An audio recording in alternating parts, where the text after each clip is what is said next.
চাঁদ সওদাগরকে সাপের কামড়, ওঝা গুনিনের পর হাসপাতাল। সাপের কামড়ে অন্তঃসত্ত্বা গৃহবধূ, শিশুসহ 4 জন ভর্তি হাসপাতালে। চাঁদ সওদাগরকে সাপের কামড়, ওঝা গুনিনের পর অবশেষে হাসপাতাল। সাপের কামড় খেয়ে অন্তঃসত্ত্বা এক গৃহবধূ সহ এক শিশুও ভর্তি হাসপাতালে। মোট আলাদা আলাদা জায়গায় সাপের কামড়ে আক্রান্তের সংখ্যা 4 জন। দক্ষিণ 24 পরগনার বাসন্তী ব্লকের আমঝাড়া গ্রামের বাসিন্দা মনোহর হালদার। পেশায় তিনি অভিনেতা। মনসার ভাসান পালাগানের চাঁদ সওদাগরের ভূমিকায় অভিনয় করেন তিনি। এদিন তারই বাঁ হাতে কামড়ায় বিষধর কেউটে। প্রথমে ওঝা গুনিন করে লাভ না হওয়ায় পরিস্থিতি বেগতিক বুঝে তাকে ভর্তি করা হয় হাসপাতালে। শৌচকর্মের জন্য মাঠে গিয়েছিলেন, তখনই সাপ কামড়েছে বলে জানান তিনি। যদিও এলাকার মানুষের দাবি মনোহর হালদার জীবন্ত সাপ নিয়ে পালাগান করেন, সে সময় তিনি সাপের কামড়ে আক্রান্ত হয়েছেন। কি করেন কি আপনি?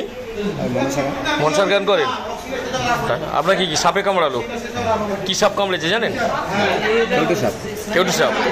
কেউটু সাপ কামড়ানোর পর আপনি গুনিনের কাছে চলে গেলেন? গুনিনের কাছে যাইনি, আমি ওখানে যখন ছিলাম, পাশে ছিলাম, সে সময় বাড়ির লোকজন সব ওটার উপর চেয়ে এসেছিল।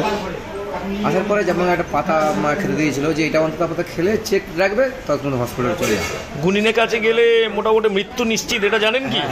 তারপরে গুনিনের কাছে গেলেন কেন? গুনিনের কাছে আমরা যাইনি, যখন মোটামুটি গুনিন যেটা দিল খেতে, সেটাও তো শরীরের ক্ষেত্রে খারাপ হতে পারে। এর পরবর্তীতে যদি কোনোদিন সাপে কামড় দেয়, আপনি কি গুনিনের কাছে ফের যাবেন? না না, আর যাবেন না। পাড়ায় যদি কারোর কামড় দেয়, সেক্ষেত্রে কি বলবেন তাদের? সেক্ষেত্রে বলবো এইসব বাজে বুঝিতে না কান দিয়ে হসপিটালে চলে যাও, সরাসরি হসপিটালে। পাশাপাশি হলে আপনি সঙ্গে করে নিয়ে আসবেন। অন্যদিকে জয়নগর গোচরণ এলাকায় এক অন্তঃসত্ত্বা গৃহবধূ অর্পিতা সর্দারকেও সাপে কাটে। এরপর তাকে একটুও সময় নষ্ট না করে চিকিৎসার জন্য নিয়ে আসা হয় ক্যানিং মহকুমা হাসপাতালে। সেখানেই ভর্তি করা হয়। পাশাপাশি ক্যানিংয়ের দাঁড়িয়া গ্রামের বাসিন্দা এক গৃহবধূকেও সাপে কামড়ায়। প্রথমে ওঝার কাছে নিয়ে যাওয়া হয়, পরে তাকে হাসপাতালে নিয়ে আসা হয়। একই সাথে সাপের কামড় খেয়ে রাজদীপ মণ্ডল নামে জয়নগরের এক শিশুও ক্যানিং মহকুমা হাসপাতালে চিকিৎসাধীন। শেষ পাওয়া খবরে জানা গিয়েছে সাপের কামড়ে আক্রান্ত প্রত্যেকেই ভালো রয়েছেন। তবে সাপে কামড়ানোর পর ওঝা বা গুনিনের কাছে যাওয়া মানেই বিপদকে আরও ডেকে আনা, এই বিষয়টি মাথায় রাখতে হবে। ফলে মানুষকে আরও বেশি সচেতন হতে হবে এবং সাপে কামড়ানোর পর অবশ্যই রোগীকে যত দ্রুত সম্ভব হাসপাতালে ভর্তি করতে হবে চিকিৎসার জন্য, এমনই পরামর্শ দিচ্ছেন চিকিৎসকেরা। সাপ তো গর্ভবতীকে দেখে কামড়ায় না। সে এক মহিলাকে সাপে কামড়েছিল, বারুইপুর ব্লকের পেশেন্ট। আজ দুপুর নাগাদ আমাদের হাসপাতালে ভর্তি হয়েছে। গর্ভবতী মাকে যদি সাপে কামড়ায়, আমরা অন্যান্য পেশেন্টের যেমন সাপে কামড়ানোর যে ওষুধ অ্যান্টিভেনাম সিরাম ব্যবহার করি, এক্ষেত্রেও তাই করা হবে এবং করা উচিত। যারা শুনছেন আমার কথা, তাদের যারা চিকিৎসক, তাদের ক্ষেত্রে বলবো, এর আগেও আমরা অনেকবারই এই গর্ভবতী মায়ের চিকিৎসা করেছি এভিএস দিয়ে। এই এভিএস দেওয়ার ক্ষেত্রে বা দিলে গর্ভবতী মায়ের কোনো ক্ষতি হয় না। একই ডোজে ওষুধ দিতে হবে এবং সরকারি যে প্রোটোকল আছে সেখানে নিশ্চিতভাবে বলে দেওয়া আছে শিশুদের ক্ষেত্রে বা এই গর্ভবতী মায়েদের ক্ষেত্রে এভিএসের ডোজ একই এবং একইভাবে দিতে হবে। কিছু মানুষ তো সচেতন হয়েছে আগের চাইতে, কিন্তু 1% মানুষ এখনও কিন্তু সচেতন হয়নি। তারা এখনও সাপে কামড়ানোর পরে ওঝাগুনি করছে, ভীষণভাবে হাতটা বেঁধে নিয়ে আসছে। আজ যেমন একটি পেশেন্ট আছে, এখন ভর্তি আছে কেউটে সাপের কামড়।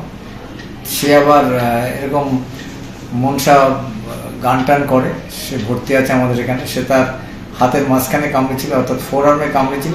সে 2টি বাঁধন দিয়েছে, একটি আমাদের রিস্ট জয়েন্টের দিকে, আবার তার উপরের দিকে 2টি বাঁধন দিয়েছে। হাতটা খুব খারাপ অবস্থায় নিয়ে এসেছে, রোগী সুস্থ আছে। সবাইকে বলবো বাঁধন দেবেন না, রোগীকে সময় নষ্ট না করে সোজাসুজি হাসপাতালে আসে। Bureau report, news no man's land, Canning.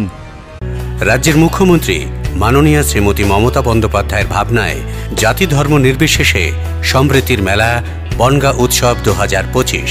Bongaon খেলাঘর ময়দান, রূপসী বাংলা মেলা নগরী, বিশ্ব বাংলা মঞ্চ। 18ই মার্চ থেকে 18ই এপ্রিল পর্যন্ত প্রতিদিন থাকছে নানা অনুষ্ঠান। বিভিন্ন প্রতিযোগিতামূলক অনুষ্ঠান তো থাকছেই, সাথে অনুষ্ঠান পরিবেশন করবেন স্থানীয়দের পাশাপাশি বিভিন্ন খ্যাতনামা শিল্পীরা। এছাড়াও মেলা প্রাঙ্গণ জুড়ে থাকছে রকমারি স্টল, শিশুদের জন্য ফান স্টেশন।